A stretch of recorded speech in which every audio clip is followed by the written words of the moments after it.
It begins with a sound, a beat, a chord, a note that rises into the night. For centuries, music has been humanity's oldest language, a bridge between cultures, a diary for the soul. Every generation has carried its own sound, shaped by love, by pain, by rebellion, by hope. But in 2026, the question isn't about who's on the radio or what's climbing the charts. It's about who or what's making the music at all. This is the creative battle of our time, a war between man and machine, human musicians versus artificial intelligence. That it might sound like science fiction, but it's not. It's happening now, faster than anyone expected. The music industry, once ruled by record labels, producers, and artists who bled for their craft, is now staring down the rise of algorithms, programs that can write, compose, and even perform songs at the push of a button. And for the first time we're forced to ask, if machines can make music, what place is left for us? To understand the weight of 2026, we have to go back. Once the great wars in music were about style, the 1950s saw Elvis Presley spark controversy for shaking his hips on stage. The 1960s brought the British invasion, with the Beatles revolutionizing the sound of youth. The 80s gave us the rise of MTV, where the look of an artist mattered almost as much as their sound, and the 2000s. They gave us piracy, Napster, LimeWire, torrents. The fear wasn't that music could be made by machines, but that it could be stolen, copied endlessly. With artists left unpaid. Then came streaming, Spotify, Apple Music, YouTube. A new war began, not over who could make the best music, but over who could control the algorithms that decided what we heard. Artists weren't just fighting for radio play anymore. They were fighting for a spot on a playlist, a viral TikTok trend, a few seconds of attention in an endless scroll. And now, in 2026, that evolution has exploded into something bigger, something more terrifying for many. Artificial intelligence is no longer just recommending songs, it's creating them. Platforms that once promised to help musicians now threaten to replace them. With a single click, AI can generate a full track, a pop anthem with soaring vocals, a rap song with gritty bars, a country ballad with heartbreaking twang. It can mimic the style of Drake, the flow of Eminem, the power of Adele, the rhythm of Bad Bunny, and it doesn't take hours in a studio, it takes seconds. For fans, it can feel like magic. Imagine typing into your phone, "Make me a love song in the style of Taylor Swift," but with the energy of Dua Lipa and the production of The Weeknd. Seconds later, you're listening to it. A song that sounds real, but isn't. A song that tugs at your heart, even though no human ever cried those tears, or felt that heartbreak. But for musicians, it feels like an invasion, a betrayal. Because while technology has always shaped music, whether it was the invention of the electric guitar, the synthesizer, or auto-tune, AI is different. It doesn't just help musicians, it threatens to replace them. In Los Angeles, whispers fill recording studios of labels quietly experimenting with fully AI-created stars. These aren't just tools, they're entire artist voices, faces, performances built by code. In Seoul, where K-pop has mastered the art of perfection, companies are introducing holographic idols, powered by AI vocals, performing to screaming fans who cheer just as loudly as they would for any flesh and blood group. And in New York, indie musicians are drawing lines in the sand, proudly stamping their work with labels like 100% human-made. The stage has become a battlefield. On one side, AI artists, flawless, tireless, immune to scandal, never demanding higher pay, never growing old. On the other, human musicians, messy, imperfect, emotional, burning with creativity but limited by exhaustion, mistakes, and time. And fans are caught in the middle because here's the truth. A lot of fans don't care.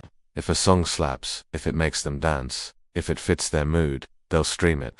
Human or AI, to them the question isn't who made this, it's, does it sound good? And in 2026, AI is starting to sound very, very good. But music isn't just about sound, it's about story, it's about connection. When Kurt Cobain screamed into a mic, when Tupac rapped about pain and poverty, when Adele's voice cracked during a ballad that wasn't just technical skill, it was raw humanity, something no algorithm can fake.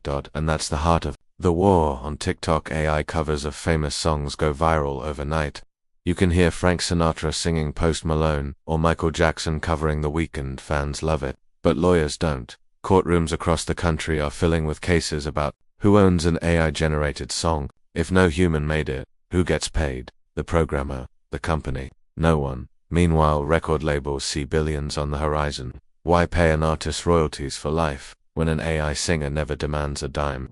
Why deal with tour cancellations, addictions, egos, or scandals, when a hologram can perform perfectly every night? The temptation is clear, the danger is clearer, and yet for all its power, AI can't replicate the feeling of being in the crowd. The sweat dripping down your face as the bass shakes your chest, the tears streaming when your favorite artist sings a song that saved your life, the silence that falls when a performer whispers something that feels meant only for you. These are moments that can't be coded. The creative battle of 2026 isn't just happening on the charts, it's happening in living rooms, in headphones, in cars, late at night. It's happening wherever people choose what to listen to. Because every stream, every download, every share is a vote for human musicians, or a vote for machines.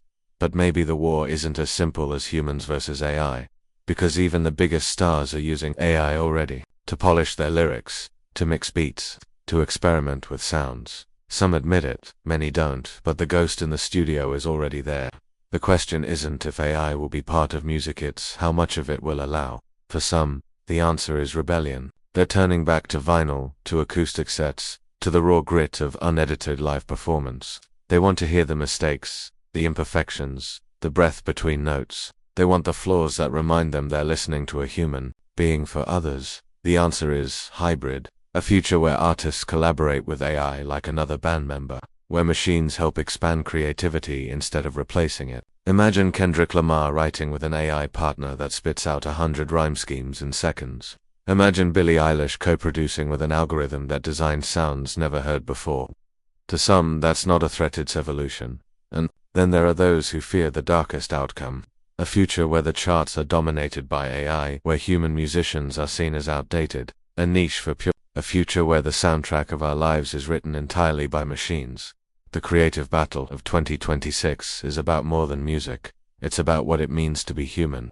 Because if we give up music, our most emotional, our most vulnerable art, machines, what's next? Poetry, movies, love itself. And maybe that's why this battle feels so urgent. Because deep down, we know music isn't just entertainment. It's memory, it's history, it's protest, and prayer, and passion. It's the heartbeat of being alive.